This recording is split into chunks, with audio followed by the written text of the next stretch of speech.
People are just wild.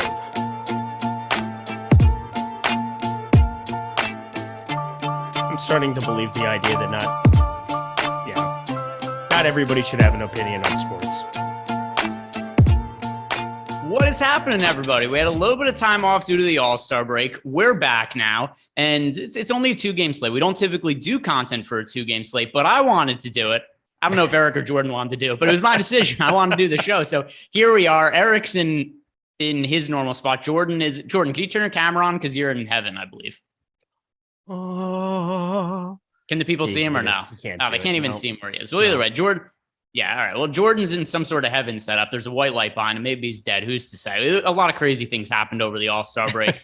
But if you guys have any questions for today, fire them out, because I think we're going to be able to hit on a lot of those. Also, like the video, subscribe to the YouTube channel. If you guys are looking for DFS content, projections, and so much more, not just for baseball, but basically every single DFS sport out there, here's what you're going to want. You are going to want a Stokastic Plus Platinum membership. And coming out of the All-Star break, if you are signing up for the first time, use the promo code MLB Live. That's all one word, all capital letters, and you're going to get 50% off your first week of a Platinum membership. Get access to stuff like our player projections, ownership projections, everything you need to make money at MLB DFS.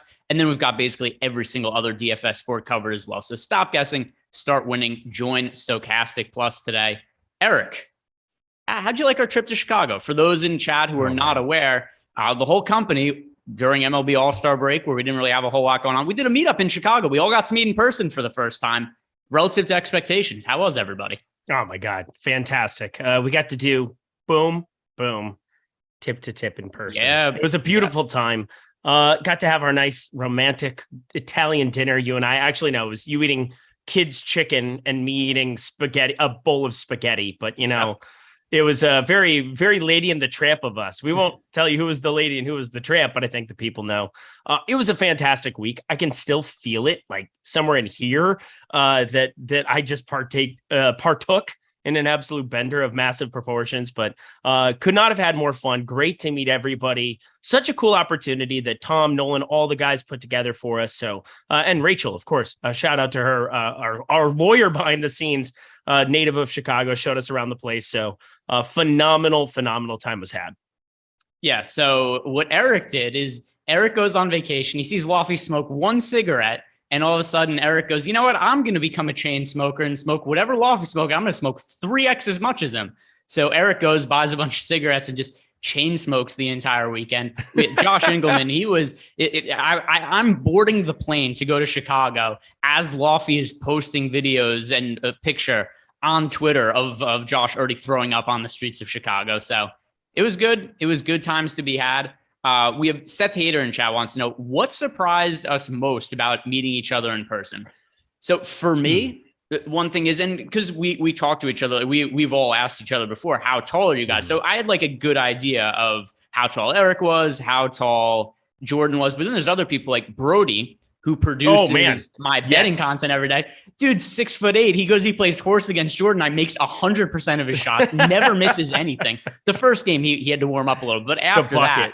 Yeah, after he's warmed up, he didn't miss a single shot the rest of the day. So other than that, though, I wouldn't really say too much. Like everybody's really cool that we work with. Yeah. And maybe you guys don't like certain people or personalities on shows or certain shtick. Everybody's cool. Everybody's fun to hang out with. There's not a single person that was on that trip that wouldn't have sat at my lunch table in high school. That's how I'll phrase it. I love that. That's a really nice way of putting it. I would also say, I think the thing that probably surprised me most is how seamless it was to go from being on Zoom for 2 years, talking sports, hanging out, you, me, Josh, Lofty, everybody else.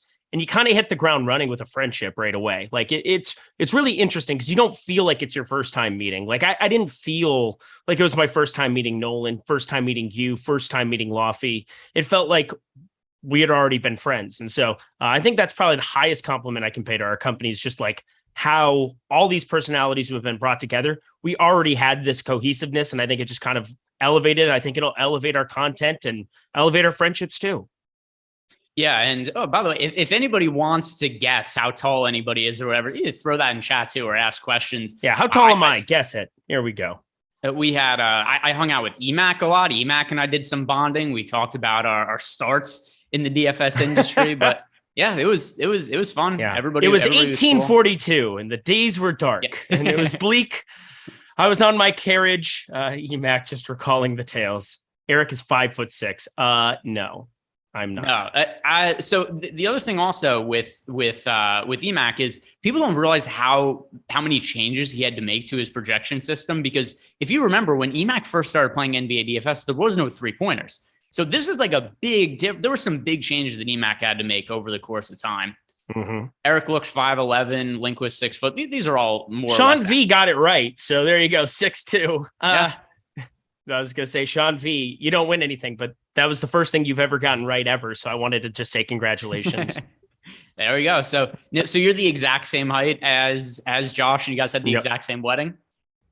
Pretty much. Yeah, I was gonna say we did the side by side. Like, legitimately looks like the same cinematographer would have done both versions of the tape. It was pretty crazy, but like that was a lovely moment. Very wholesome moment in the middle of some chaos, I will say. Well, Frank Castle with a really good point. Eric, 6'2", but 10 inches in the pants. I have to say, people might be surprised by that. Not something that came up or that any of us experienced over the course of the trip here. Why do you think I wore those khakis, those specific khakis, first day we met? Yeah, we had our own hotel rooms, believe it or not. Some people will like to think that we were either in bunk beds or we were just sharing one bed together. But we did go into. Honestly, how fun would that be if we just did like a day camp, like a Stokastic 3-day camping experience? Top bunk, bottom bunk. I'm top bunk. Yeah, I was going to ask if you were top or bottom. Top. Yeah, figured as much. Sorry. We can go around. That's what it is. Jordan, I think Jordan's a shocking power bottom. Just he loves the bottom. loves the bottom. Oh, dude, bro, chill life though. Dude, bro, like chill. Yeah, he doesn't even chill me bottom. Yeah, he doesn't even. Yeah, just and the other thing too about Jordan is, by the time 5 o'clock is rolled around, I don't think Jordan could feel anything at that point anymore. Anyway, so what difference does it make to him? My favorite impersonation of Jordan Klein on Saturday.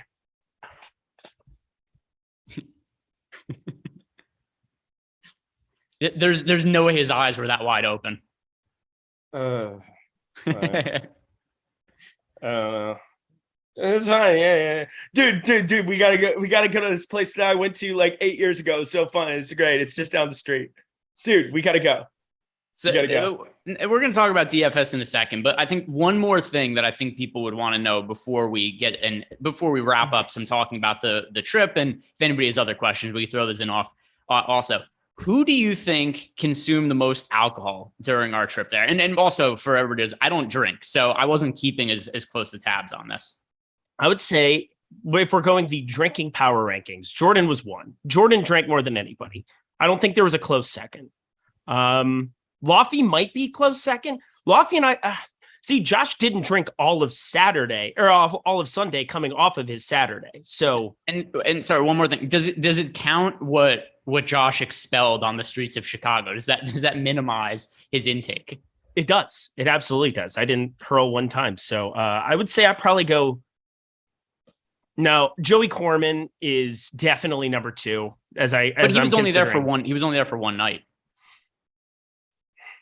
He was there for 2 Saturday. He was you weren't there Saturday. Oh, so he was there before I got there. Yeah. So Jordan, Joey, got to probably go Lofty 3. Lofty can put him down. Like, Lofty is the stereotypical, like everything that I thought Lofty was. Lofty is. He's awesome, cool, can kick back, and he can just down whiskey. It's not even real life. And one other thing to add about Lofty as well on the trip. Also totally unaffected. Like, there was never a point where I looked at Lofty and go, oh, he might be somewhat inebriated. There was never a point where he seemed anything other than sober. That's very true. That might be, I mean, he might be the sneaky number 2 then. He might have to be. I'm probably in like 4 or 5 spot, but the problem is I would drink and then I would play basketball for hours on end, which I really don't recommend doing to the people at home, because what happens is you get bodied by people like Jake Hari, who all he does is drink protein shakes. And then you're like, oh, I'll play you one-on-one. Whack. And it's like, I'm good at basketball, but not when I'm toasted. I will say that. So Eric did lose a one-on-one game to Jay Kari. They played for $200. Eric has a million excuses, but overall, I went 8-1 on the weekend. Yeah, and you lost the game you played for money. You lost the one that counted. Sure but did. I'm like Chris Paul.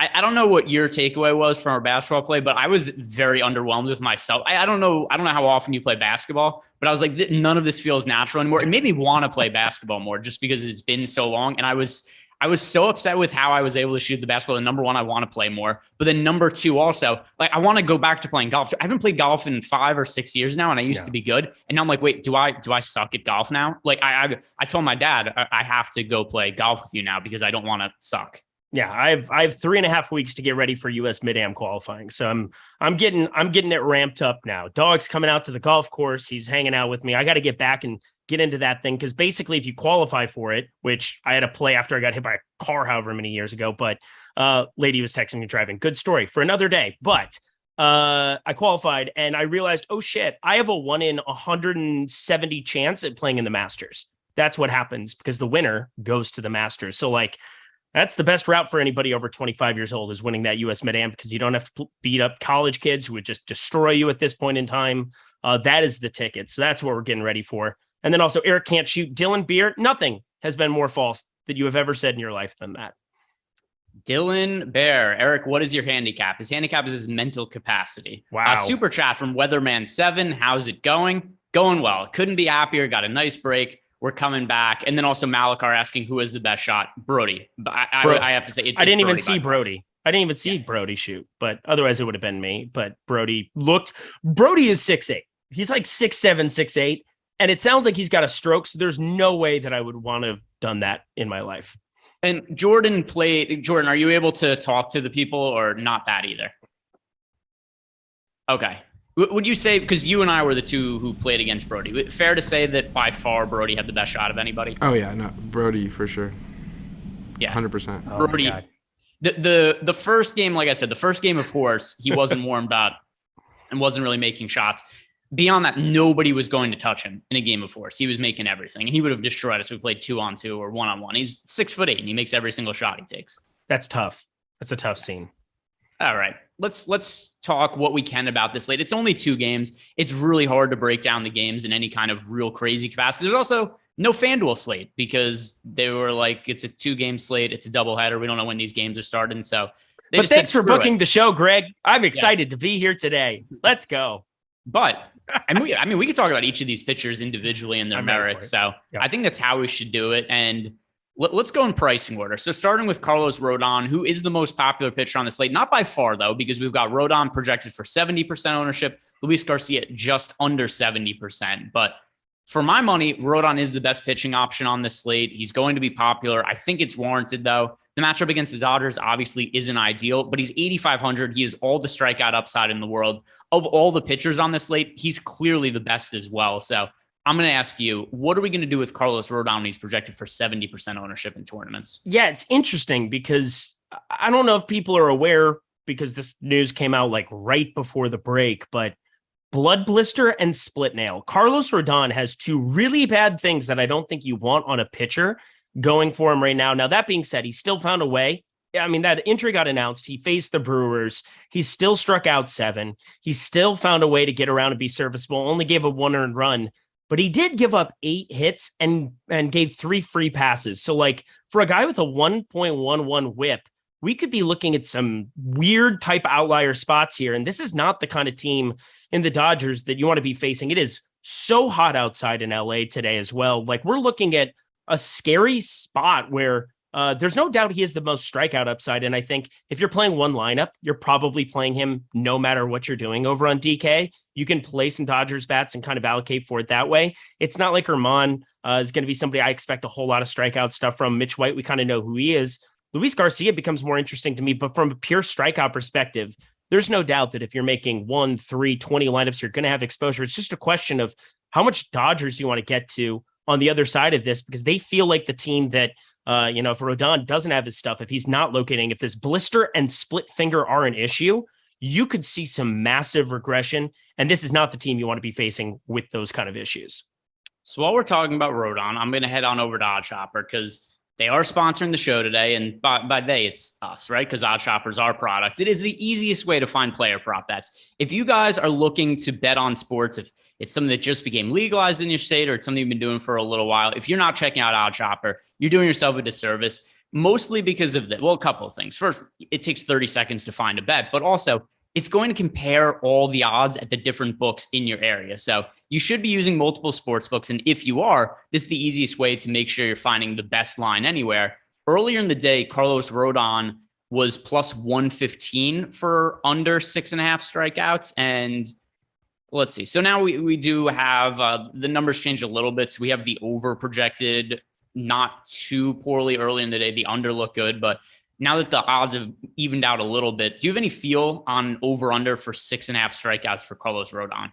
Yeah, so he was one of the plays, and I talked through this whole situation on my Prize Picks video over on the OddsShopper channel. Talked about it also last night on the Lindy's Leans, Likes, and Locks show that I'm doing, breaking down every single game from a betting perspective the night before, giving you some of the best bets. By the way, went 3-0 in the morning window, no big deal. But anyway, Carlos Rodon, I think the over of 6.5 looks really, really good. At the same time, that I think that there's some value in going to I don't know what the total basis is, but the comp on Prize Picks, just hitter fantasy score. We had 6.5s for Freddie Freeman, Mookie Betts. That just feels kind of incorrect. So I was kind of in a weird spot where I needed to be investing in Carlos Rodon. Thought he had one of the better plays on the board, still projected at 7.4 strikeouts. Still think that makes a lot of sense. Just over a 30% K percentage on the season. You do get Trace Thompson, who is projected to be into this lineup. He's north of 30% strikeout guy. He's like around 37%. So that's great. Wanted to see, because we did get that lineup. He is in there. Awesome. 37.3% strikeout rate,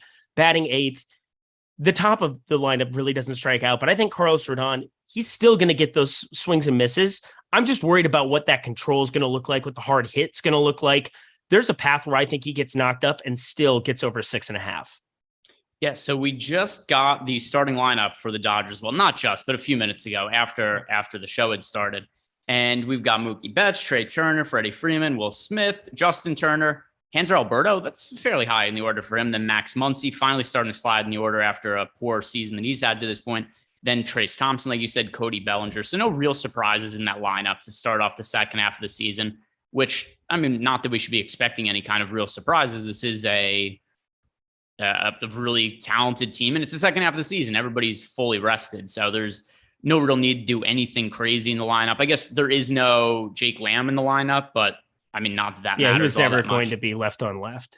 Yeah. A little surprising to me, though, that Alberto is starting over Gavin Lux. Not that really changes the outlook of Rodon at all. I mean, Hanser Alberto, just a straight up, just has crazy splits left, right. Let me just pull these up here while we're talking about it. Yeah, I mean, he's batting 246 against lefties on the season, 185 against right on right. So obviously there's going to be some splits there, but you weren't seeing a whole lot of Lux against lefties. They've kind of been doing this routinely for the last month or so, because Hanser Alberto has been serviceable. I think serviceable is the right word. He hasn't been good against lefties by any means, but a lot better than Lux from that side. Yeah, I guess that all makes sense. I just realized, too, I have to update some of my lineups, take some guys out of here because we have the Yankees and the Astros playing the tail end of a doubleheader. So make sure you guys, if you're using Fantasy Cruncher, just to make sure that you have the right players selected, because some of the players could be lingering in those lineups just because of the doubleheader and some of that. So I will say this is also like one of my favorite things that I've been doing when I'm breaking down some of the games the night before. There's so much value based on how you were projecting out the lineups the next day. And it's not something I've ever thought about from a DFS perspective, because, you know, you wait for the lineup to come out and then you just kind of go with it. Usually there's enough games with just 2 games. Obviously it's very important you get the right lineups ahead of time from DFS purposes. From a betting angle, like just kind of theorizing that Stanton or Judge were going to sit out that first game and getting Stanton on the bench. You got Gallo and Marwin Gonzalez in that lineup. That's enough to move it like 10, 15 cents for me when you talk about how bad those other two have been compared to a guy with over a 550 expected slugging. So like, be aware of that stuff from a betting angle. As you guys head over to OddsShopper and you're finding the best bets, go to the betting resources tab, look at all the lines where they're posted, and kind of theorize some of that stuff coming off of the break. Because I think we're going to run into some of the same stuff tomorrow, where you could get some wonky AL, starters to just get an extended break.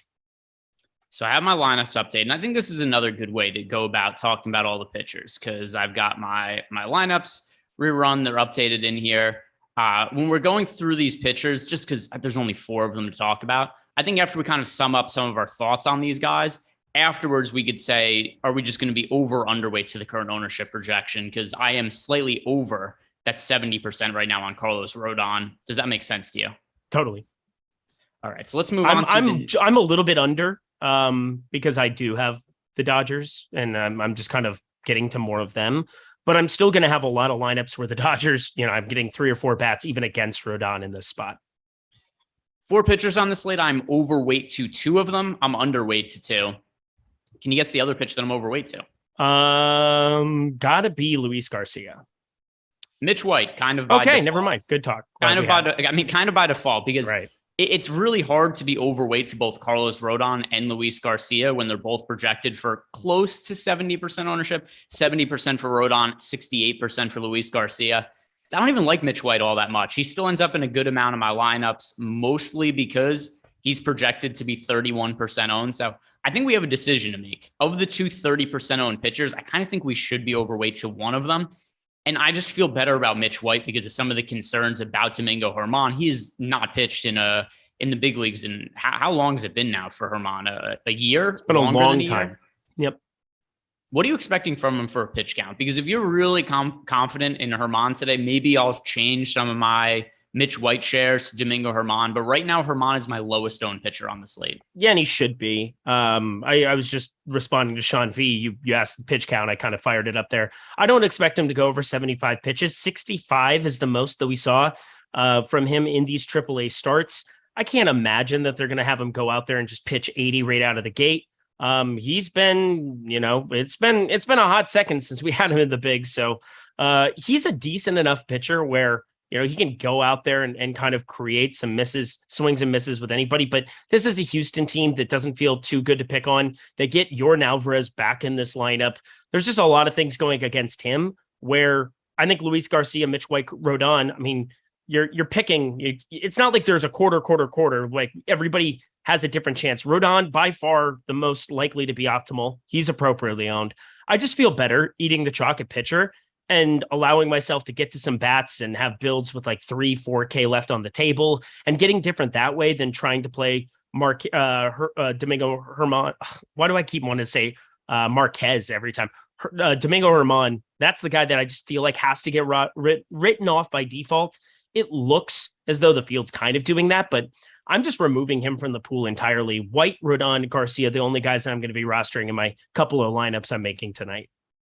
Yeah, so it's actually funny you said that because when I tried to type Domingo Germán into Fangraphs, I actually did get linked pretty quickly to Germán Marquez's Fangraphs page that came up. So it was funny because I was trying to pull up Germán's page and you're saying Marquez as I was kind of running into a similar issue here. But to your point before about Germán, I think people might get thrown off by the fact that he went 6 innings in his last rehab start. But here's the reason he went 6 innings. He was just pitching to a whole bunch of contact, and his strikeout numbers are a little alarming from the minor leagues. His last start against the Reds AAA team, 6 innings, only 1 strikeout.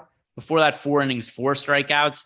He did not have a single outing where he had more strikeouts than innings pitched. Overall, we saw him pitch 20-plus innings in 5 rehab starts, 11 strikeouts there. The command was on point. He only had 1 walk, but I mean, this is a guy who at one point in time generated a whole bunch of swing and misses. I think there's a really, really wide range of outcomes with Domingo Germán, and most of them are bad.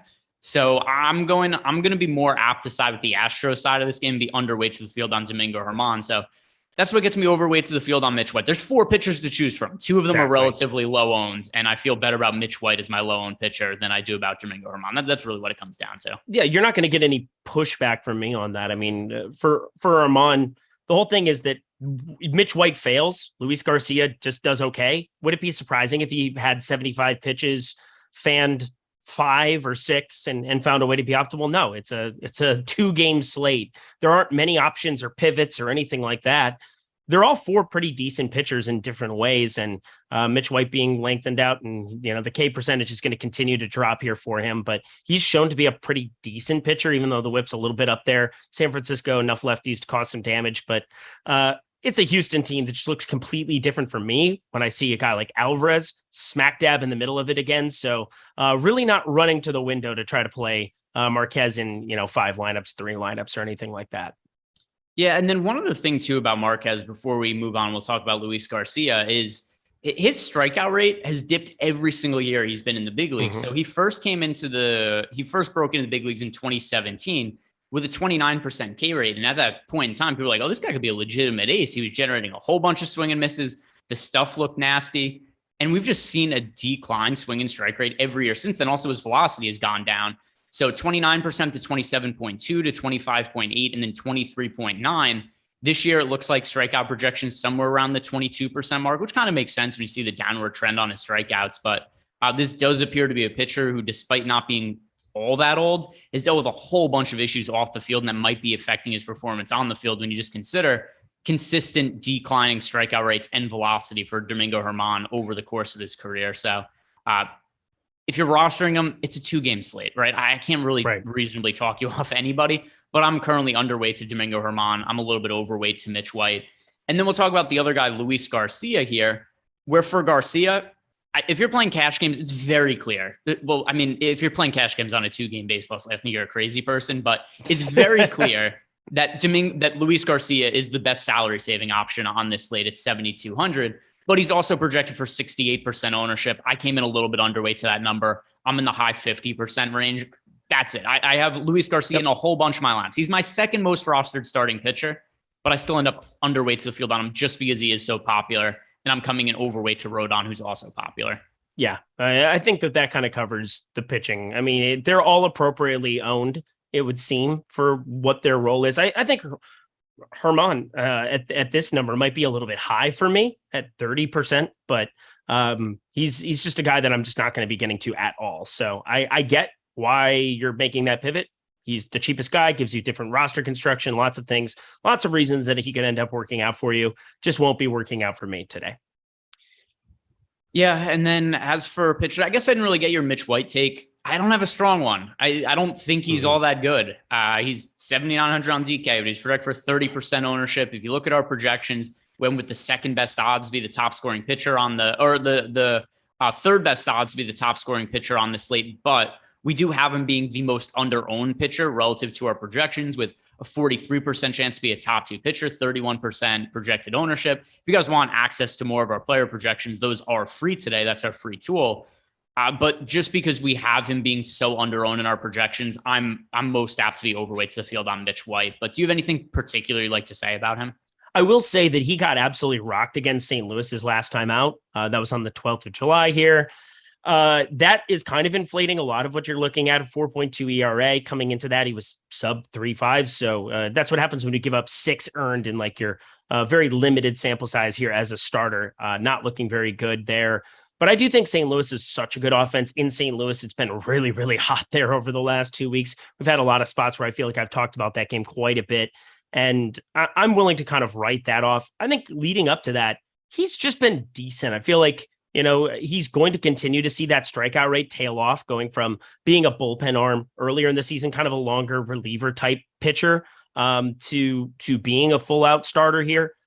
I think he's a little bit better than you do. Like he's going to be better than a 391 expected slugging, and he'll be around a 21.8% K percentage guy, maybe a little bit lower here.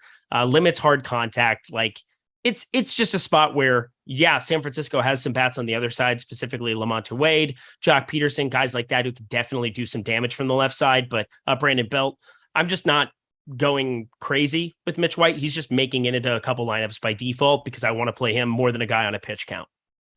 Yep, I think that makes sense. And not that I think Mitch White's going to go crazy deep into the game either, but also don't forget this, just because Domingo Germán is a 75 pitch limit doesn't mean he's going to throw 75 pitches. Think it was Chris. I mean, I'm just coming up with a number. Yeah. I mean, 65 on his last start. I just can't imagine a guy coming activated off the 60-day IL. He's not going to pitch like 80 or something.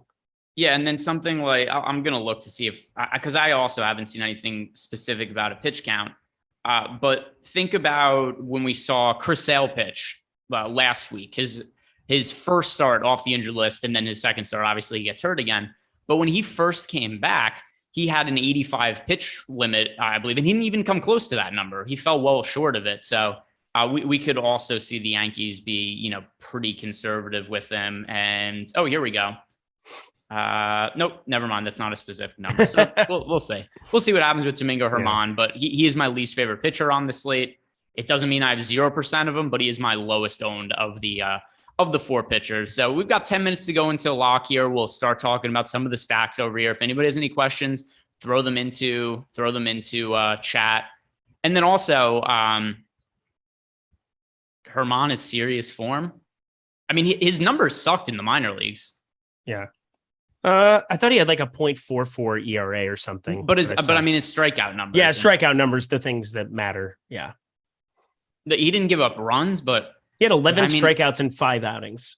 Yeah, I mean, if you're going to pitch in the minor leagues and be a supposed strikeout pitcher and pitch 20 innings with 11 strikeouts, it's a little concerning for me because, anything else could just kind of be randomness. And sure, the ERA was really low, but I mean, his xFIP was nearly 5 in his minor league outing. So certainly not all that great, but we'll see what happens today. I have no clue what to expect from him, which is why when we start talking about some of the stacks here, the Astros to me are one of the teams to be overweight to. One of my favorite stacks on the slate, actually both these teams, the Yankees and the Astros, because if I'm going to be underweight to the field on Luis Garcia, it makes sense I would be overweight to the Yankees as a stack. If Domingo Germán, I just almost said Germán Marquez again. If Domingo Germán is going to be my lowest, if he's going to be my lowest owned pitcher, it makes sense I would get to Houston. So these are my 2 priority offenses: Yankee stacks, Astro stacks. Does that line up with you?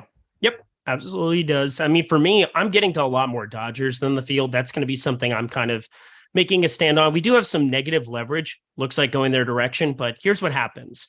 Carlos Rodon is going to be the most popular pitcher on the slate, and people don't adjust settings in Fantasy Cruncher or don't do things where they play batters against their pitcher.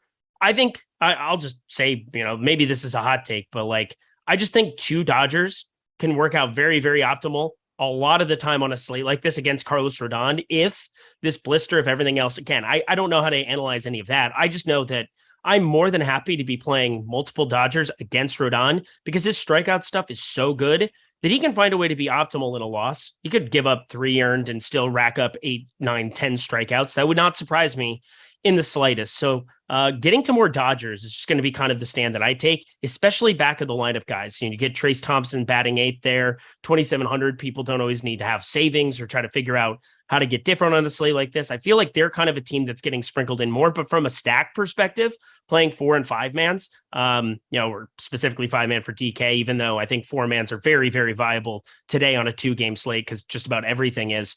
Yankees and Houston are definitely my favorites as well. Listen, there's no doubt about it. 2-game slates, they're difficult, right? They're hard to make money on. It's not hard to make money on, Eric. Signing up at BetMGM. It's free money. They're going to give it to you. So let's say you're playing this slate. I don't know who to roster, but we're all degenerates, right? So we're insisting on playing this slate. You know how you make it back? You go sign up at BetMGM using the link in the description box below. And then when you place a $10 bet on any MLB game tonight, any of the 2, either of the 2, all of them, you can choose from all 2 of them. They give you $200 for free, and then you can do whatever you want with that $200. You could go build terrible DFS lineups on a 2-game slate, and you don't have to feel bad about it because it's free money, and who wants to turn up free money? So once again, that's signing up at BetMGM. You click on the link in the description box below, you sign up, and they're going to give you $200 for free, and then you go spend it however it is you want. You buy a Lamborghini, you build some bad DFS lineups, whatever it might be. There's some fun things to do with that, the $200 on a 2-game baseball slate here. All right. Love it. Other stacks here to talk about.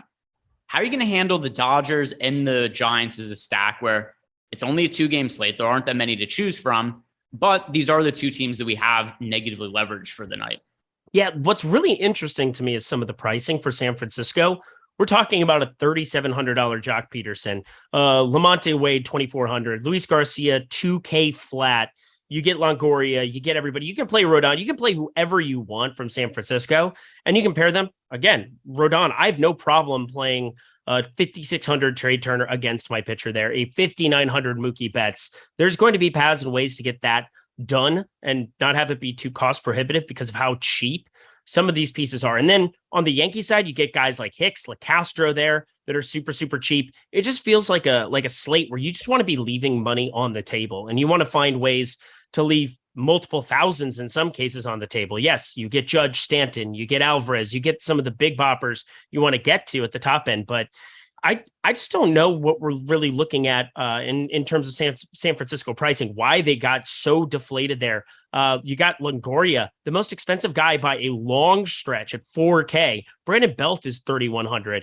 It's just absurd. It looks like they were priced for Urias being the guy who's going to be pitching today. It ended up being a righty at that in Mitch White. So a lot of these lefties are even cheaper coming off the break. It makes sense why they're as popular as they are. All right, so we've got a couple minutes left. We'll go through all the players we have, just position by position, who we have the most exposure to. And also, once again, if you guys have any questions, throw those into YouTube chat. Also, like the video, subscribe to the YouTube channel.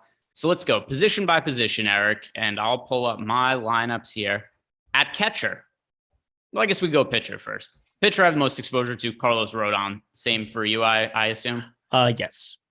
Catcher, it is Will Smith for me. Will Smith as well. Look at you. See, this is what we're talking about right here.